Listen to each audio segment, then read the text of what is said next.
한국교회 각 분야 전문가들을 만나 2023년의 계획과 전망을 들어보고 있습니다. 2023년 희망을 말한다. 오늘은 마지막 시간으로 교계 생태목회 1세대로 불리며 통일운동에도 힘쓰고 있는 한기양 목사를 만나 한반도 평화에 대해 들어봤습니다. 최근 OTT 서비스 넷플릭스가 공개한 다큐멘터리 나는 신이다에 대한 관심이 뜨거운 가운데 대한예수교장로회 합동총회가 성도와 국민을 보호하는 데 적극 나서지 못한 점에 대해 책임을 통감한다고 밝혔습니다. 이단 전문가들과 함께 이단 사이비 문제 해결에 적극 나서겠다는 다짐도 밝혔습니다. 대화형 인공지능 챗 GPT가 교회에 미칠 영향을 짚어보고 있습니다. 오늘은 세 번째 시간으로 인공지능 시대를 맞아 목회자와 신앙인들이 취해야 할 입장을 생각해 봅니다. 여러분 안녕하십니까? CBS 뉴스입니다. 2023 희망을 말한다. 오늘은 마지막 시간으로 교계 생태목회 1세대로 불리며 통일운동에도 힘쓰고 있는 한기양 목사를 만났습니다. 교회 개척 후 34년 동안 창조세계 복원과 평화 문제에 관심을 기울여온 한기양 목사는 한반도 위기감이 그 어느 때보다 높은 지금 교회가 희망을 가지고 평화를 외쳐야 한다고 강조했습니다. 송지열 기자가 만나봤습니다. 한국기독교장로회 소속 목회자들이 사순절을 맞아 북한 접경 지역 DMZ를 따라 평화순례를 하고 있습니다. 지난달 27일 인천 강화군 보름도에서 출발한 목회자들은 하루 20km씩 걷는 강행군을 하며 긴장이 고조되고 있는 한반도에 평화가 깃들기를 기도했습니다. 총전! 평화! DMZ 평화순례에는 올해 한국기독교교회협의회 화해통일위원장에 선임된 울산 새생명교회 한기양 목사도 참여하고 있습니다. 때마침 사순절을 맞아서 평화를 외쳐야 되겠다. 그래서 가장 긴장 상황인 이 DMZ를 걸으면서 평화를 지금 얘기하고 싶어요. 한 걸음 한 걸음 걸으면서 평화의 씨앗을 심는다는 심정으로 걷고 있습니다.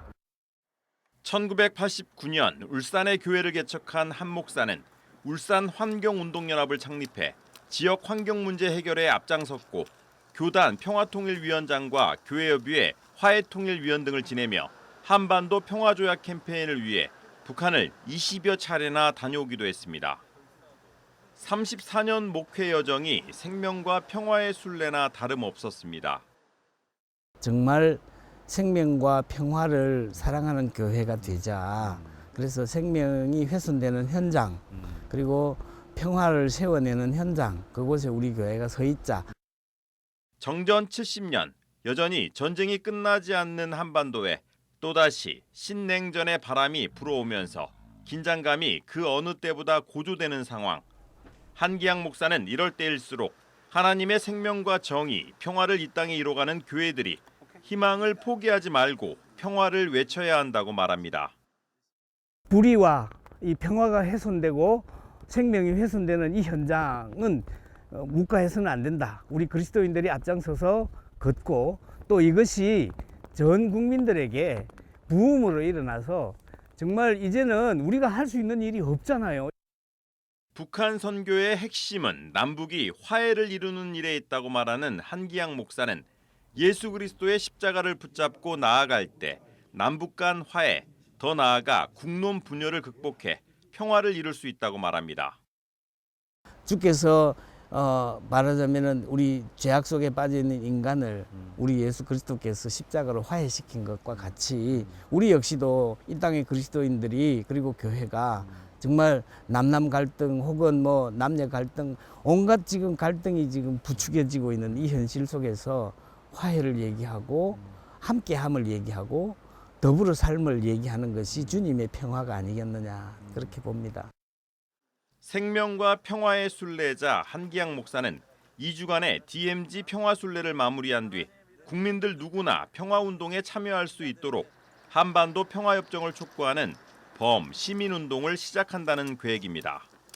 CBS 뉴스 송절입니다. 대한예수교장로회 합동총회가 오늘 이단 대책위원들과 함께 긴급 기자회견을 열고 이단 사이비 문제 해결에 적극 나서겠다고 밝혔습니다. 예장합동 권순웅 총회장은 최근 넷플릭스에서 공개한 다큐멘터리 나는 신이다를 접한 국민들은 이단 사이비의 반인륜적이고 반사회적인 실체에 충격을 금치 못하고 있다고 말했습니다.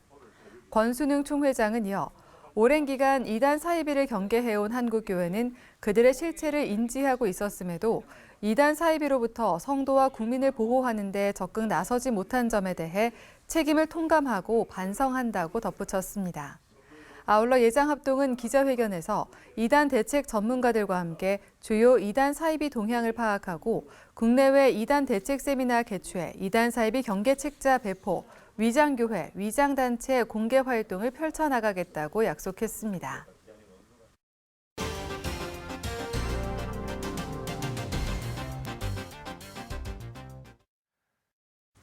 대화형 인공지능 챗 GPT가 교회에 미칠 영향을 짚어보고 있습니다.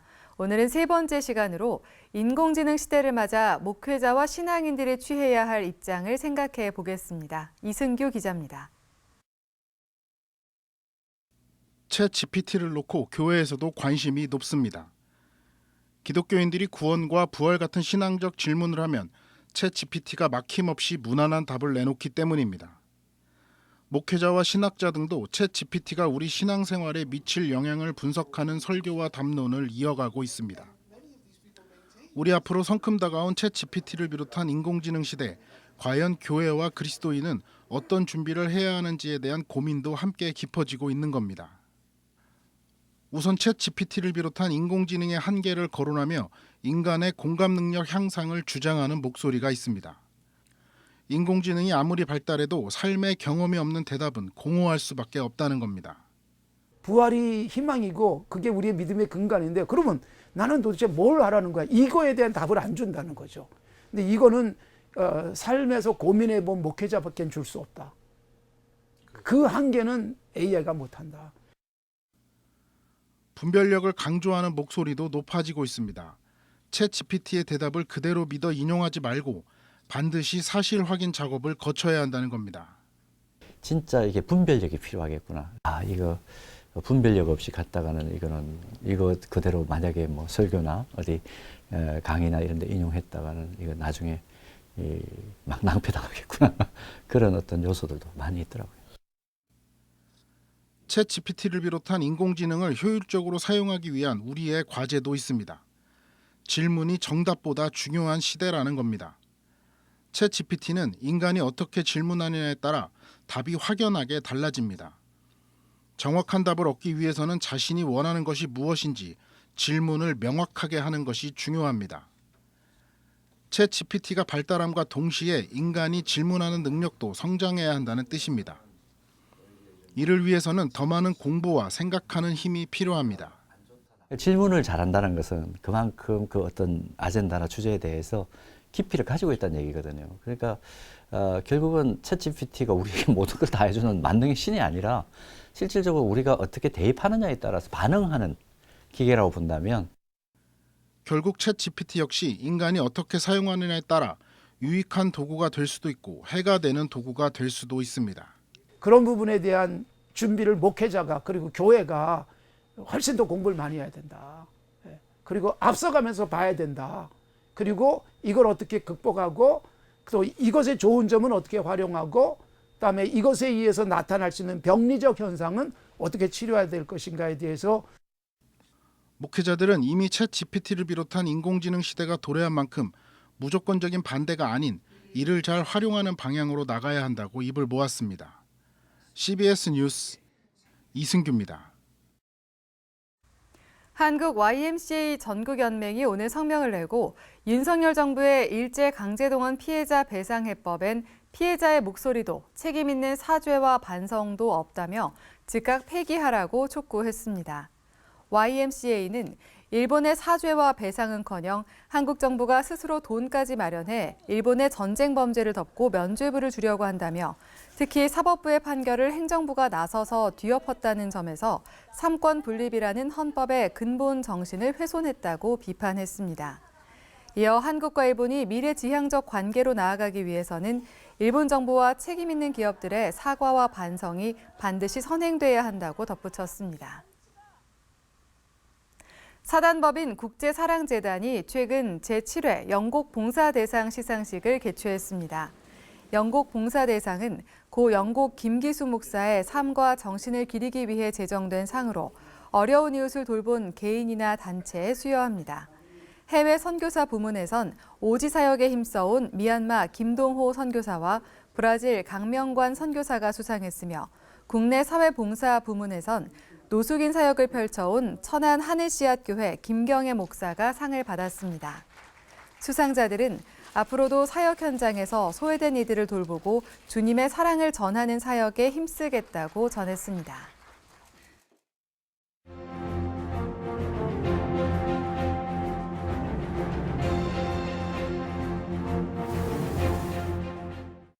최근에 기독교 윤리실천운동에서 지앤컴 리서치에 의뢰한 2023년 한국교회 신뢰도 조사가 발표되었습니다.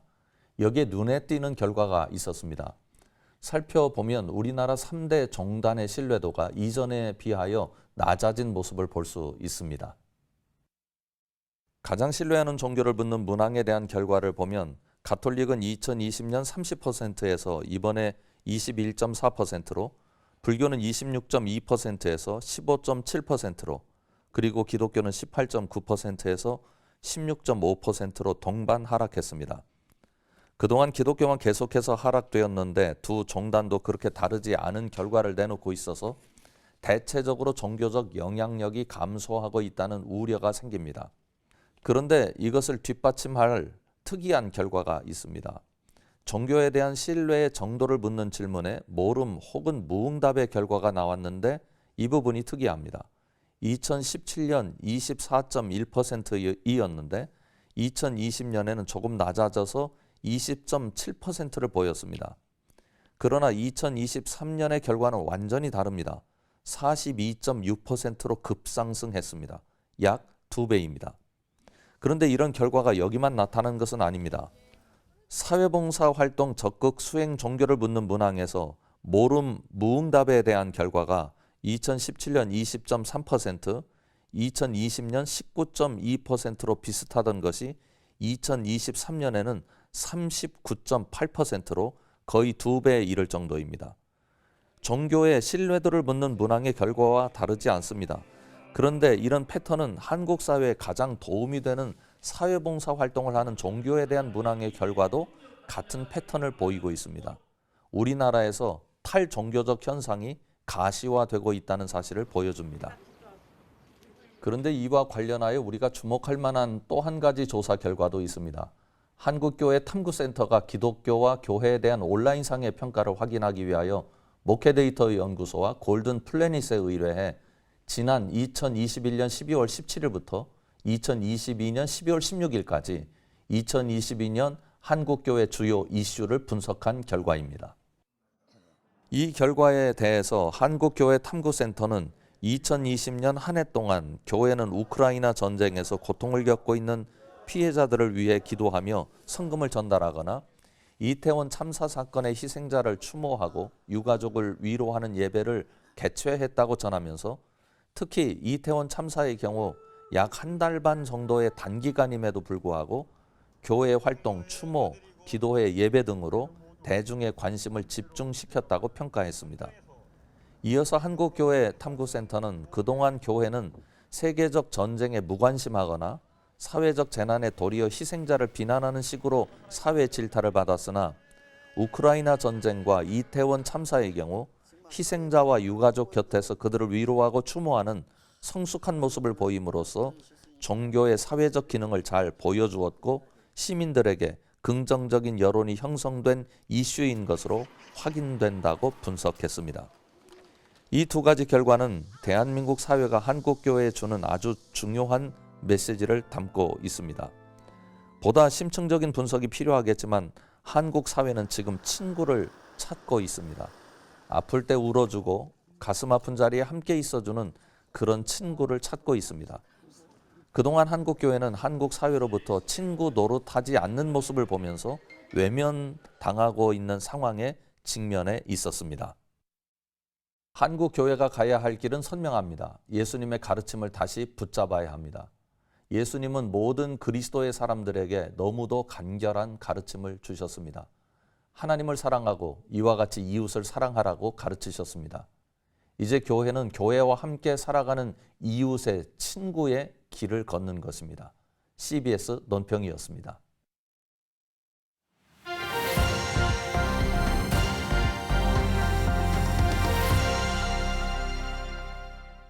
간추린 지역교계 소식입니다.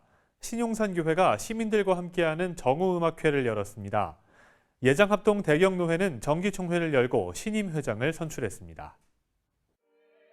신용산교회가 이웃과 함께하는 신용산 정오음악회를 열었습니다. 신용산 정오음악회는 다양한 장르의 음악을 지역 주민들에게 제공하기 위해 준비됐습니다. 이 커피 앤 클래식은 우리 주변에 있는 많은 분들을 섬기기 위한 자리입니다. 커피를 무료로 제공을 하고 함께 클래식과 함께 즐김으로써 또 간접적인 전도 효과를 하게 되고요. 이번 음악회엔 홍충식 음악 감독과 안세환 베이스 바리톤 그리고 송승현 소프라노가 출연했습니다. 대경노회가 제192회 정기노회를 열고 사수교회 김재국 목사를 노회장으로 추대했습니다. 김재국 신임노회장은 하나님이 기뻐하고 모든 노회원들이 행복한 노회가 되도록 잘 섬기겠다고 소감을 전했습니다. 제192회 대경노회 노회장으로서 1년 동안 하나님이 가장 기뻐하시고 우리 온 노회원들이 행복한 노회로 법과 질서를 유지하면서 노회를 잘 섬기겠습니다. 감사합니다. 전주시 기독교연합회가 부활절 연합예배를 위한 준비기도회를 갖고 연합예배 일정 등 세부 내용을 설명했습니다. 준비위원장 이국진 목사는 이번 부활절 연합예배는 찬양축제로 진행한다며 전북 CBS 소년소녀 합창단을 비롯해 청소년 찬양, 대학 청년 찬양, 그리고 전주 장로 합창단, 연합 찬양대 등 1000여 명의 성도들이 참여하게 된다고 말했습니다. 또 연합예배는 부활하신 예수를 바라보자를 주제로 4월 9일 전주 바울교회에서 개최한다고 덧붙였습니다.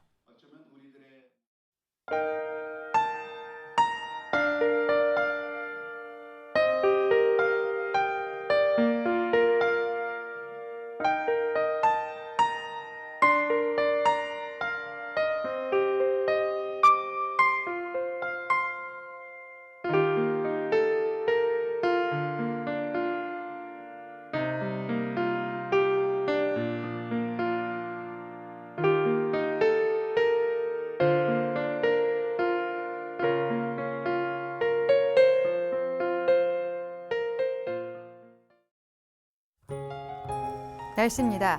내일은 전국이 건조한 가운데 미세먼지와 초미세먼지 농도가 나쁨 수준을 보이겠습니다. 내일 아침 최저기온은 2도에서 12도, 낮 최고기온은 15도에서 26도로 예상됩니다. 튀르키예 지진 피해 돕기 성금을 보내주신 분들입니다.